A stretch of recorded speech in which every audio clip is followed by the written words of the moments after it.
누가복음 15장 11절로 32절 말씀입니다. 누가복음 15장 11절부터 32절 말씀입니다. 한 절씩 교독하시고 마지막 절은 같이 읽도록 하겠습니다. 누가복음 15장 11절로 32절 말씀 제가 먼저 읽겠습니다. 또 이르시되 어떤 사람에게 두 아들이 있는데 그 둘째가 아버지에게 말하되 아버지여 재산 중에서 내게 돌아올 분깃을 내게 주소서 하는지라. 아버지가 그 살림을 각각 나눠 주었더니 그 후 며칠이 안 되어 둘째 아들이 재물을 다 모아 가지고 먼 나라에 가 거기서 허랑방탕하여 그 재산을 낭비하더니 다 없앤 후 그 나라에 크게 흉년이 들어 그가 비로소 궁핍한지라. 가서 그 나라 백성 중 한 사람에게 붙여 사니 그가 그를 들러 보내어 돼지를 치게 하였는데 그가 돼지 먹는 쥐업 열매로 배를 채우고자 하되 주는 자가 없는지라. 이에 스스로 돌이켜 이르되 내 아버지에게는 양식이 풍족한 품꾼이 얼마나 많은가 나는 여기서 주려 죽는구나. 내가 일어나 아버지께 가서 이르기를 아버지 내가 하늘과 아버지께 죄를 지었사오니 지금부터는 아버지의 아들이라 일컬음을 감당하지 못하겠나이다. 나를 품꾼의 하나로 보소서 하리라 하고 이에 일어나서 아버지께로 돌아가니라. 아직도 거리가 먼데 아버지가 그를 보고 측은히 여겨 달려가 목을 안고 입을 맞추니 아들이 이르되 아버지 내가 하늘과 아버지께 죄를 지었사오니 지금부터는 아버지의 아들이라 일컬음을 감당하지 못하겠나이다 하나 아버지는 종들에게 이르되 제일 좋은 옷을 내어다가 입히고 손에 가락지를 끼우고 발에 신을 신기라. 그리고 살찐 송아지를 끌어다가 잡으라 우리가 먹고 즐기자. 이 내 아들은 죽었다가 다시 살아났으며 내가 잃었다가 다시 얻었노라 하니 그들이 즐거워하더라. 맏아들은 밭에 있다가 돌아와 집에 가까이 왔을 때 풍악과 춤추는 소리를 듣고 한 종을 불러 이 무슨 일인가 물은데 대답하되 당신의 동생이 돌아왔음에 당신의 아버지가 건강한 그를 다시 맞아들이게 됨으로 인하여 살찐 송아리를 잡았나이다 하니 그가 노하여 들어가고자 하니 아니하거늘 아버지가 나와서 권한대 아버지께 대답하여 이르되 내가 여러 해 아버지를 섬겨 명을 어김이 없거늘 내게는 염소 새끼라도 주어 나와 내 벗으로 즐기게 하신 일이 없더니 아버지의 살림을 창녀들과 함께 삼켜버린 이 아들이 돌아오매 이를 위하여 살찐 송아지를 잡으셨나이다.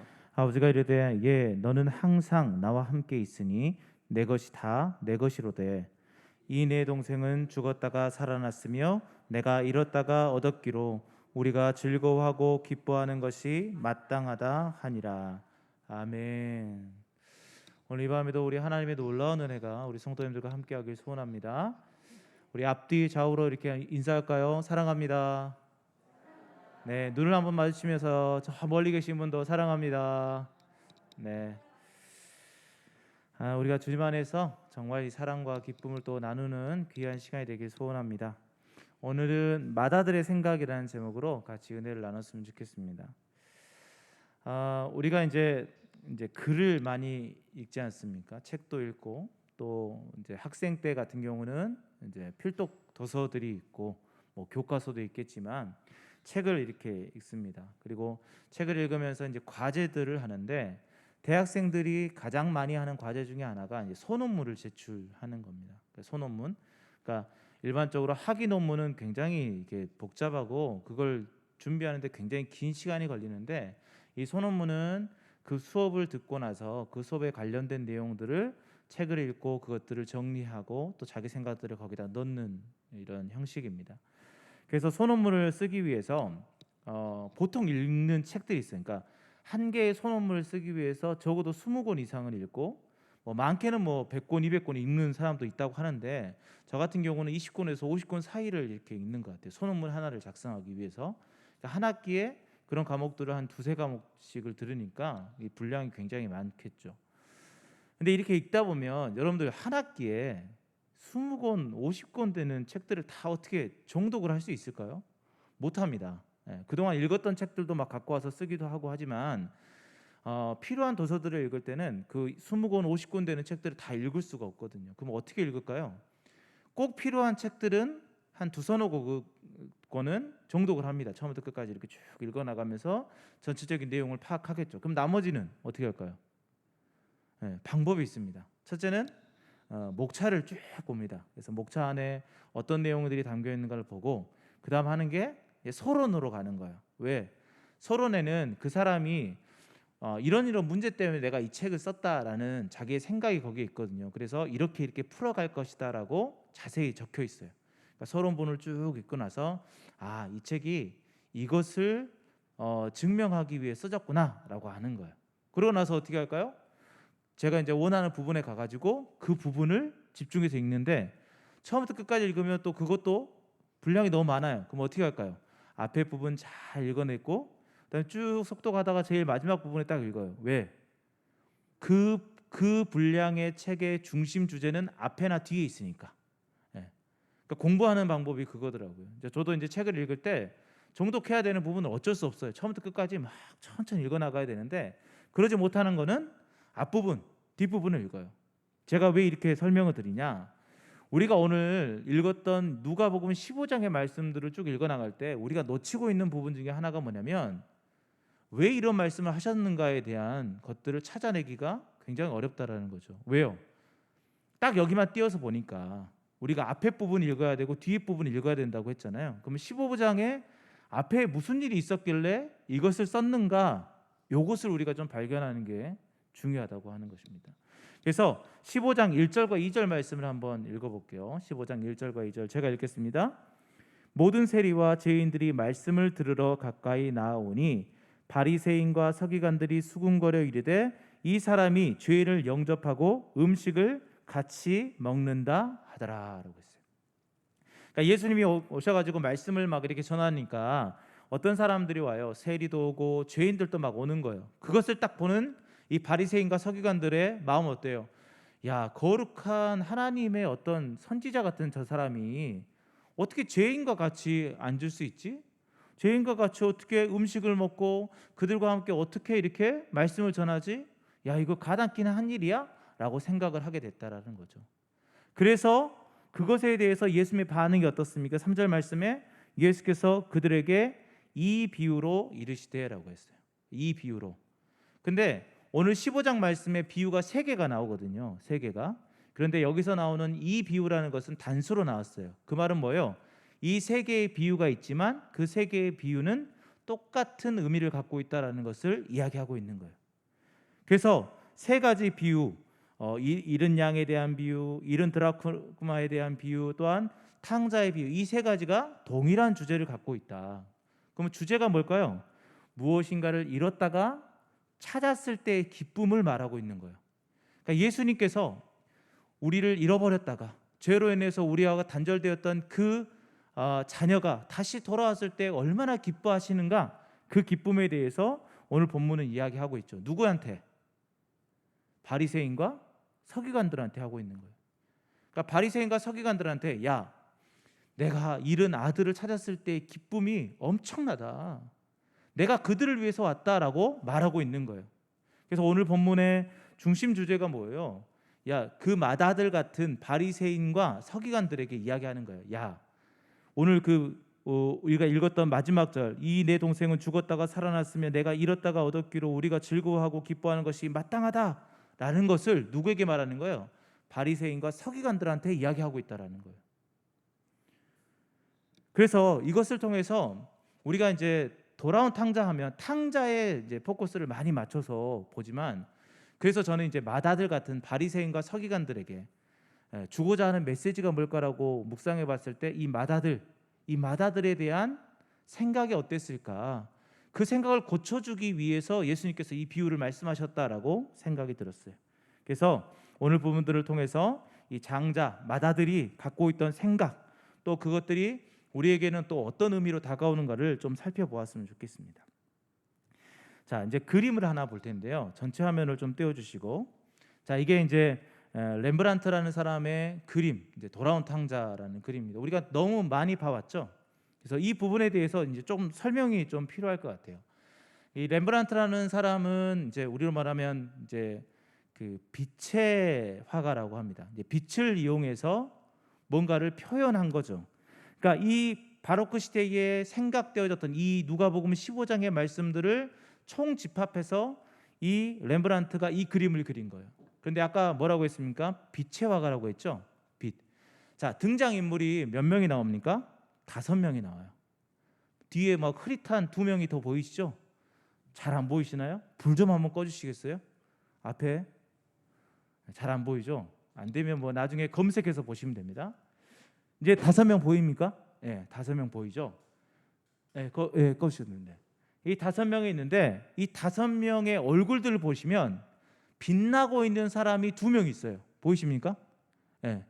자, 안고 있는 그 사람의 얼굴이 빛나죠. 또 한 사람은 누굽니까? 그의 왼편에 서 있는 딱 처음에 서 있는 그 사람에게서 빛이 나죠. 그것은 무엇을 뜻할까요? 안고 있는 사람은 누가복음 15장의 아버지고 저 옆에서 지켜보고 있는 사람은 장자라는 거예요. 장자. 옷이나 이런 것들을 보면 장자다라고 얘기합니다. 그래서 그것들을 표현하고 있어요. 그리고 또 한 가지 살펴볼 것은 그 장자의 손입니다. 손. 혹시 보이시는지 모르겠어요. 요 손 보이십니까? 여기 손? 네. 이 장자의 손이 보면 자, 왼손은 하얗고 오른손은 좀 거무스름해요. 잘 안 보이시겠지만 나중에 집에 가서 돌아온 탕자 그림 하면 나옵니다. 찾아보세요. 그 오른손의 그 검은색이 왼손의 하얀 손을 덮고 있어요. 그 말은 뭐예요? 이중적인 생각을 갖고 있는데 그 검은, 그러니까 그 속에 있는 안 좋은 생각들이 좋은 것들을 다 가리고 있음을 이야기하고 있어요. 그것을 표현한 거죠. 자, 또 한 가지가 우리가 이제 잘 알고 있는 것 중에 하나가 이 아버지의 손이죠. 이 오른손은 조금 얇고 왼손은 좀 굵으면서 이 아버지는 어머니의 사랑과 아버지의 사랑을 다 갖고 있는, 그러니까 하나님이 그런 분이시다라는 것들을 표현하고 있고, 자, 중요한 거 한 가지가 더 있습니다. 뭐냐? 이 돌아온 탕자의 발 보이십니까? 신발이 있습니까? 없습니까? 있죠. 여기는 벗겨졌지만 여기는 신고 있어요. 헤어져 있기는 하지만 신발이 있어요. 그리고 이 그림의 가장 중요한 포인트가 뭐냐면, 진짜 어두워서 잘 안 보이는데 저는 지금 보이거든요. 여기에 뭔가가 있어요. 보이십니까? 네, 칼이 있어요. 네, 나중에 뒤져보세요. 네, 칼. 거기에 칼이 차고 있고 신발이 한쪽은 신겨져 있고 한쪽은 벗겨져 있어요. 자, 이제 화면을 벗겨주세요. 자, 이걸 왜 중요하냐면, 자, 돌아온 탕자는 지금 칼을 차고 있어요. 그리고 신발도 있었어요. 그렇죠? 근데 신발이 무엇을 뜻하냐면, 종은 신발을 신지 않습니다. 그러니까 자기가 아버지의 아들인 것의 표식인 신발을 분실하지 않았다라는 거죠.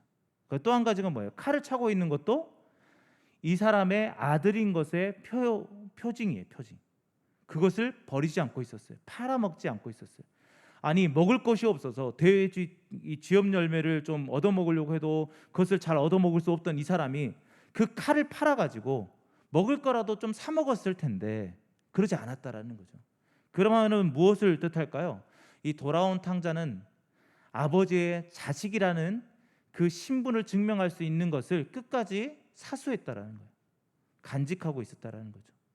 그러니까 돌아온 탕자와 맏아들을 대조하면서 이야기를 하고 있는 거예요. 돌아온 탕자는 그래도 자기가 자식이라는 것, 아들이라는 것들의 그 정체성을 버리지 않고 있었다. 그리고 그가 돌아왔을 때 아버지가 그를 맏아들이었다. 그리고 그 기쁨이 너무나 컸다라고 말하고 있어요. 근데 맏아들한테는 무엇을 얘기하고 있을까요?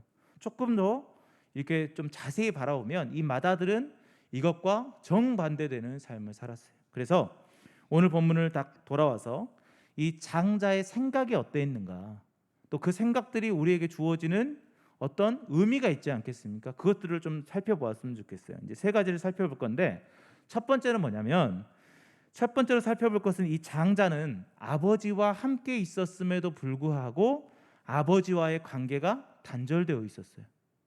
아버지와 함께 있었으나 아버지와의 관계가 단절되어 있었죠. 자, 오늘 25절과 26절 말씀을 보도록 하겠습니다. 25절, 26절 말씀 같이 한번 읽어볼게요. 맏아들은 밭에 있다가 돌아와 집에 가까이 왔을 때에 풍악과 춤추는 소리를 듣고 한 종을 불러 이 무슨 일인가 물은데. 아멘. 자, 장자는 열심히 일하고 왔었나 봐요. 그러니까 일을 하면 밭에서 일을 하고 돌아왔어요. 집에 가까이 왔는데 막 이렇게 막 노래하는 소리가 들리고 잔치하는 소리가 들려요. 그래서 뭔가 이상하죠. 그래서 종을 불러가지고 물어보는 거예요. 무슨 일이냐라고 물어보는 장면이 오늘 본문입니다. 근데 뭔가 이상하지 않습니까? 장자는 밭에 가서 일을 하고 있고 종들은 집에서 잔치 준비를 하고 있어요. 저만 이상한 거예요? 예. 보통 아들이면 집에서 무슨 일이 있어요. 그럼 뭐 어떻게 할까요? 종들이 가가지고 저기 당신의 동생이 돌아와가지고 지금 경사가 났습니다 말하지 않았을까요? 그런데 그가 밭에서 일을 다 끝마치고 돌아올 때까지 그는 이 소식에 대해서 알지 못하고 있었다라는 거죠. 그 말은 뭐예요? 아버지와 함께 살고 있음에도 불구하고 아버지와의 관계가 연결되어 있지 않았다라는 것을 의미하고 있어요.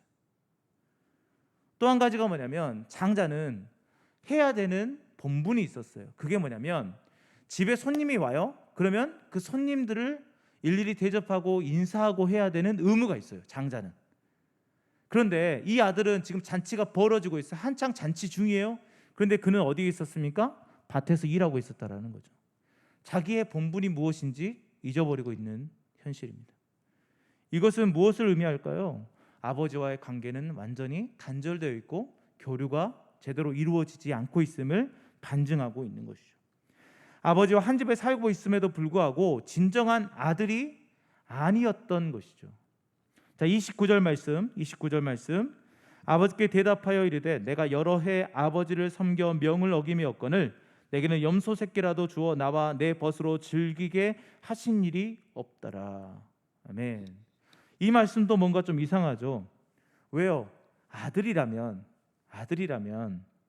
종처럼 섬긴다 이런 단어보다는 제가 그래도 아버지의 일을 잘 돌보고 이렇게 하지 않았습니까? 라고 했는데 섬긴다? 뭔가 이상합니다. 물론 아들이 아버지의 일을 섬긴다라고 말할 수도 있겠지만 이 섬긴다라는 것은 종이 하는 행동이거든요. 그러니까 그것은 무엇입니까? 아버지와 아들의 관계보다는 아버지와 종의 관계처럼 조금 어색한 관계였음을 이야기하고 있는 거죠. 그러니까 이 아들이 아버지와의 관계 속에서 관계가 완전히 이렇게 단절되어 있으니까 아버지의 어떤 것을 그가 받아들일 수 있겠습니까? 사랑하는 성도 여러분, 우리가 하나님의 자녀라고 하면서 하나님과의 관계가 단절되어 있다? 그것은 하나님의 자녀가 아닌 것입니다. 아무리 하나님과 같이 있고 교회에 잘 나오고 예배를 잘 드리고 찬양을 엄청 뜨겁게 잘하고 목소리가 좋아가지고 막 찬양 인도도 뜨겁게 하고 막 반주를 잘해가지고 반주를 막 우리 뭐 사투리를 기똥차게 이렇게 하더라도 그 사람이 하나님과의 관계가 단절되어 있으면 그 사람은 하나님의 자녀가 아니라고요. 아무리 자기 스스로 나는 하나님의 자녀다 해도 단절되어 있는 그 자녀는 하나님의 자녀가 될 수 없는 것입니다. 바리새인과 서기관들이 그런 사람들이었습니다. 그들은 하나님을 섬긴다고 하면서도 하나님과의 관계가 이미 단절되어 있던 사람이죠.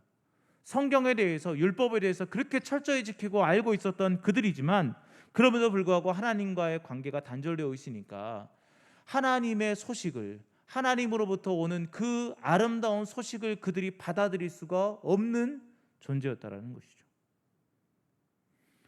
사랑하는 성도 여러분, 그래서 저는 바라는 것은 여러분들이 하나님의 자녀라면 하나님과 늘 연결되어 있을 것입니다.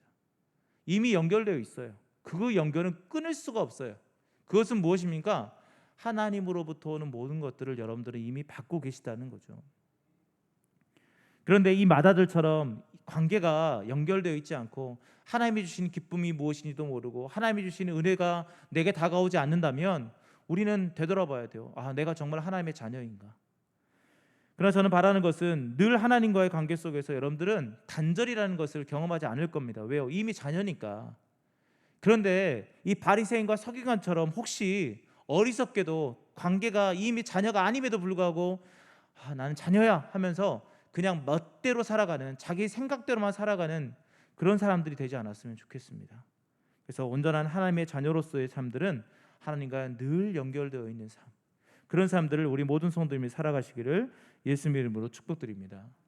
자, 두 번째, 마다들이 생각하고 있었던 것 중에 잘못되어 있던 것이 뭐냐면 아버지에 대해서 잘못 알고 있었다라는 거예요. 관계도 연결되어 있지 않았는데 아버지에 대해서도 제대로 알고 있지 않았어요. 자, 오늘 28절 말씀을 읽겠습니다. 같이 한번 읽어볼게요. 그가 노하여 들어가고자 하지 아니하거늘 아버지가 나와서 권한대라고 했어요. 우리가 잘 알고 있는 말씀이죠. 맏아들은 동생이 돌아와 잔치를 베푸는 것을 듣고 뭐 했다고 합니까? 노했다고 하죠. 화를 냈어요. 그런데 여기서 노하다라는 이 단어에 조금 주목해 볼 필요가 있어요. 이 노하다라는 단어는 오르기데스라는 헬라어인데 이것을 오르기조라는 이제 원어가 있습니다. 그 원어의 뜻이 뭐냐면 여러분들 이제 과일이 처음에 이렇게 과일이 딱 나왔어요. 처음에 그건 맛있을까요? 맛없죠. 왜요? 아직 안 익었으니까. 그러다가 이게 점점 이제 토마토 같은 경우도 처음에는 파랬다가 이제 점점 빨개지면서 이제 달달해지지 않습니까? 예. 저희 이제 베란다 쪽에 이 방울토마토를 심었어요. 그랬더니 잘 열었어요. 근데 푸릇탱탱할 때 따면 어떨까요? 그것은 못 먹는 거예요. 근데 빨갛게 이렇게 다가오면 맛있죠. 그것처럼 이 오르기조라는 것은 뭐냐면 이 과즙이 차는 것을 의미하는 거예요. 그러니까 과즙이 한 번에 딱 차나요? 아니죠. 시간이 지나면서 점점 차오르는 거죠. 그러니까 그가 노했다라는 것은 뭐냐면 그냥 이 한 번의 사건 때문에 화가 났다라는 뜻이 아니에요. 그가 점점 화가 계속 치밀어 올랐어요. 왜요? 그 일뿐만이 아니라 그 전에 있었던 모든 일들이 다 포함되어 있는 것이거든요. 그러니까 동생이 돌아왔고 잔치를 베푸는 것 그 때문이 아니라 그동안 쌓아왔던 것들이 이제 폭발하게 된 거라는 것이죠. 왜 그렇게 쌓여만 갔을까요?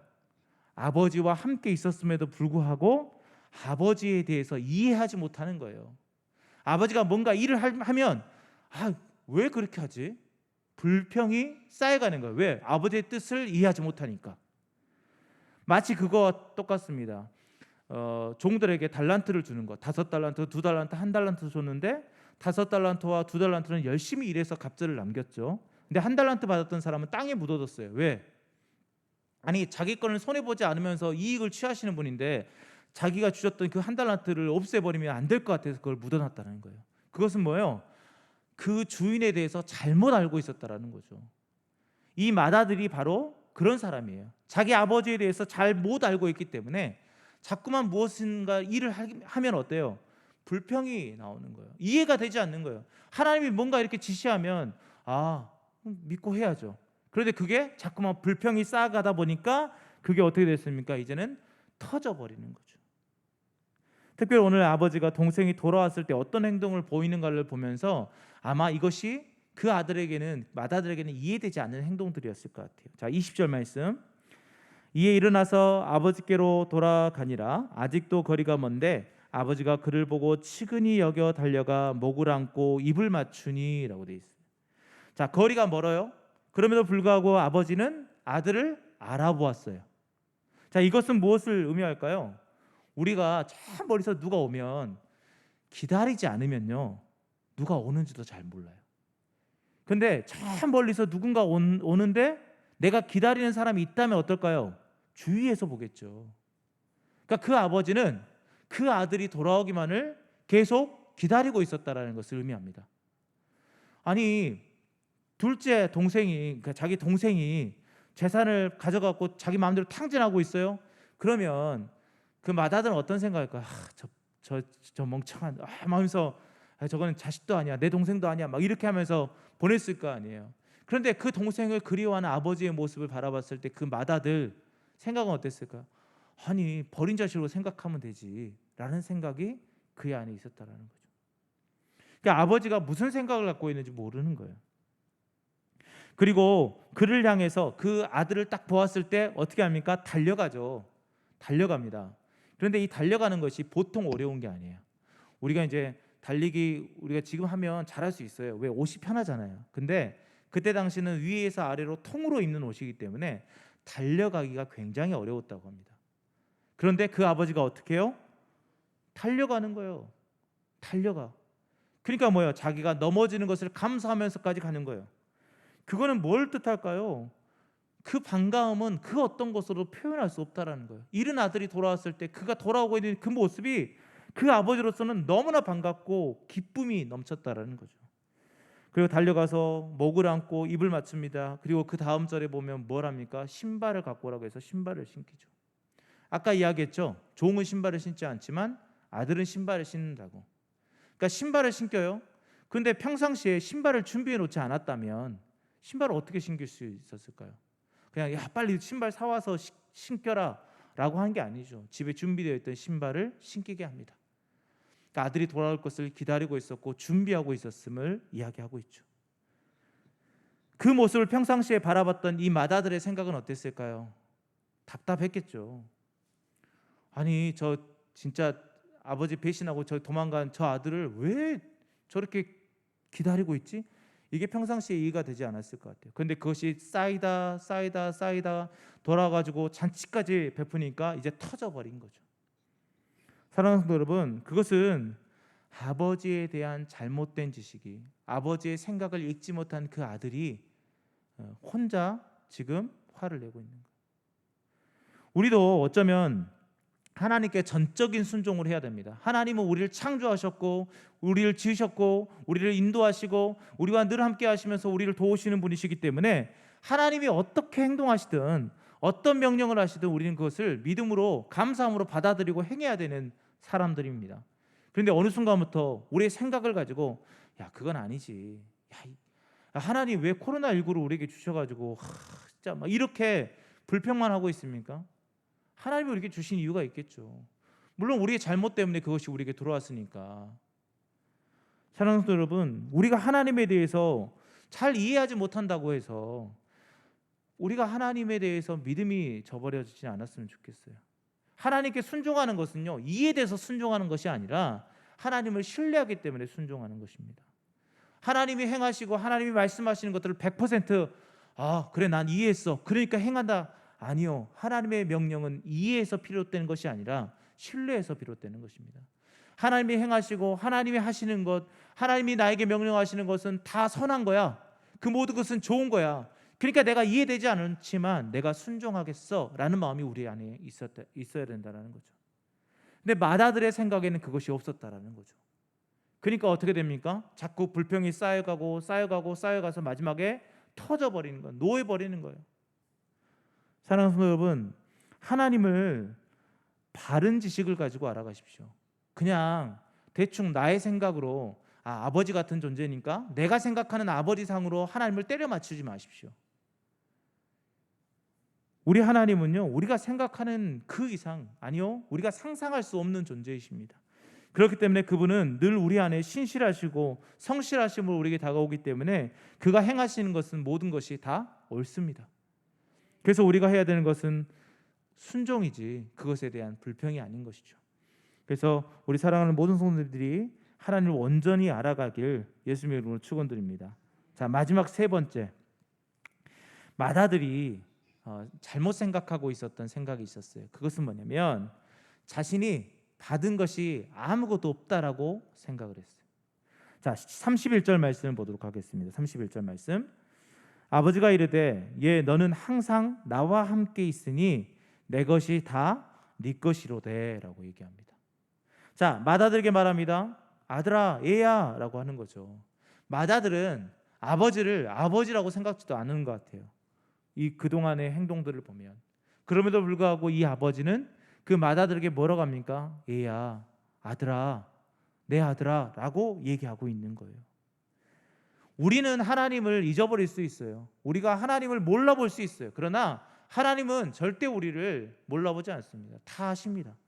그래서 우리에게 말씀하시죠. 내 아들아, 내 딸아, 얘야 라고 말씀하시는 거죠.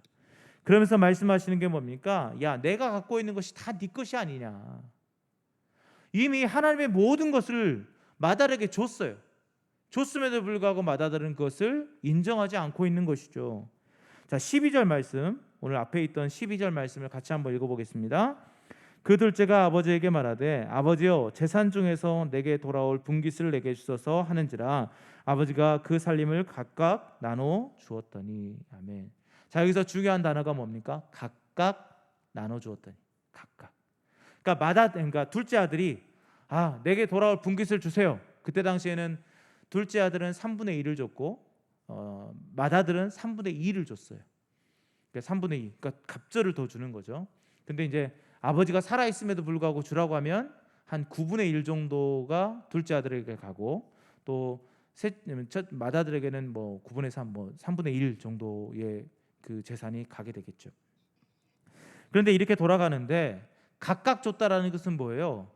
둘째 아들에게도 줬고 이 맏아들에게도 줬다라는 거죠. 근데 주는 범위는 이 둘째 아들에게 줬던 것의 갑절을 첫째 아들에게 줬어요. 말씀이 그렇게 이야기하고 있지 않습니까? 그러니까 이 맏아들은 이미 자신의 분깃을 받았어요. 이미 받아서 그것을 누리고 있음에도 불구하고 자기의 것이 없다라고 얘기하는 것이죠. 그러나 그 아버지는 뭐라고 합니까? 야, 내 것이 다 네 건데 어디서 그걸 찾느냐? 내 것이 다 네 것이 아니냐? 사랑하는 성도 여러분, 맏아들은요 이미 받아서 누리고 있는 거예요. 이미 은혜가 그의 안에 있었어요. 그럼에도 불구하고 자기가 받은 것이 없다라고 생각하고 있었죠. 반대로 얘기하면 자기의 것을 누리지 못하고 있는 것입니다. 하나님은요 우리에게 이미 하나님의 은혜를 베풀고 계셔요. 지금 숨 쉬는 것도 하나님의 은혜고, 우리가 걸어가는 것도 하나님의 은혜예요. 우리가 지금 하루하루를 살아갈 수 있는 것도 하나님의 은혜입니다. 그런데 그것을 누리고 있음에도 불구하고 그것이 하나님의 은혜가 아니라고 생각하는 것이 문제인 것이죠. 또 한 가지는 이미 하나님의 능력을 힘입고 나아갈 수 있는 권세가 우리 안에 있어요. 성령이 우리에게 있기 때문에 하나님의 그 놀라운 권세를 우리가 갖고 성령의 그 무기를 가지고 그 모든 것들을 가지고 세상을 향해서 외치고 힘을 발휘할 수 있다고요. 그런데 그것을 누리지 못하는 이유가 무엇입니까? 갖고 있음에도 불구하고 사용하지 않기 때문이죠. 이 맏아들이 그런 사람들입니다. 그 맏아들이 성경에서는 누구라고 얘기합니까? 바리새인과 서기관이라고 얘기하고 있는 거예요.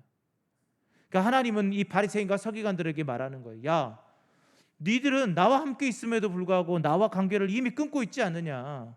나와 관계를 맺어야지 나의 생각들을 너희가 알 수 있는 것이고, 내가 너에게 준 모든 은혜들을 너희가 누릴 수 있음에도 불구하고 왜 너희들은 나와 함께 있음에도 불구하고 그것을 이해하지 못하고 있느냐라고 따끔하게 혼내고 있는 거예요.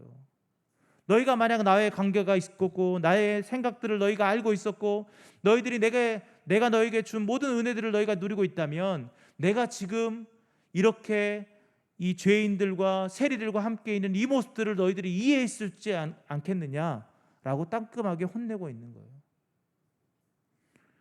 사랑하는 성도 여러분, 우리가 이 맏아들처럼 되지 않기를 소원합니다. 맏아들처럼 아버지와의 관계가 단절되지 않기를 원합니다. 이 맏아들처럼 아버지에 대해서 잘못 이해하면서 자기의 생각대로만 아버지에 대한 환상을 키우지 않기를 원합니다. 이미 우리에게 주어진 것들을 누리며 살아가야 됨에도 불구하고 맏아들처럼 그것을 누리지 않고 또 하나님의 은혜가 아니라고 부정하지 않기를 소원합니다. 우리는 이 맏아들의 그 생각들을 통해서 우리는 이 잘못된 생각을 버려야 되겠구나, 이런 생각들을 가지고 정말 하나님과의 관계를 소중하게 여기고 하나님에 대해서 올바로 알아가고 하나님이 주신 그 은혜를 마음껏 누리고 입술로 고백하며 살아가길 소원합니다. 우리에게 주어져 있던 많은 것들, 그 모든 복들을 우리가 늘 세워가면서 매일매일 감사가 넘쳤으면 좋겠습니다. 어쩌면 돌아온 탕자는 하나님의 자녀였고 맏아들은 가까이 있었음에도 불구하고 그는 탕자였을 수 있습니다. 우리가 그런 탕자가 되지 않길 원합니다. 늘 하나님과 동행하면서 하나님의 은혜를 늘 누리며 살아가는 저희 모든 성도님 되시기를 우리 예수님의 이름으로 축원드립니다. 기도하겠습니다. 하나님, 우리가 이 맏아들처럼 잘못된 생각을 가지고 살아가고 있지 않습니까? 하나님과의 관계가 중요함에도 불구하고 그 관계가 끊어져 있지 않습니까? 올바른 관계를 형성하여서 하나님을 잘 이해하고 또 하나님의 은혜를 마음껏 누리는 저희가 될 수 있도록 붙잡아 주시옵소서. 오늘도 인도하실 주님을 찬양하며 예수님의 이름으로 기도하였습니다. 아멘. 우리 찬송가